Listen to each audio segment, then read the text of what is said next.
Welcome to Kenton Teaches. Enjoy the video. You start by signing in right away. Use the same Apple ID you use on your iPhone. Open the Messages app and go to Settings or Preferences. Choose iMessage and turn it on. Make sure the phone number and email addresses you want appear under Send and Receive. This links who you are. Once done, Messages will activate. Wait a minute if activation shows pending. If you use iCloud, enable Messages in iCloud to sync later. But first confirm sign-in and addresses so texts route correctly. Now send your first message. Click New Message, type a contact or an actual phone number, and press Return to send. You can attach photos, files, or audio clips by dragging them into the window or using the Attach icon. This uploads via iCloud when available.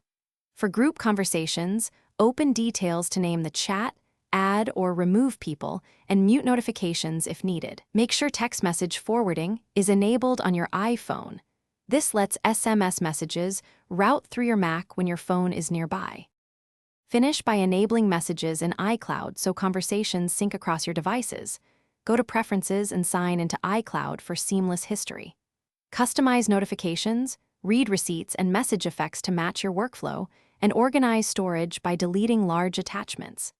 If messages don't arrive, verify you're signed into the same Apple ID on both devices, check Wi-Fi or cellular, and confirm two-factor codes.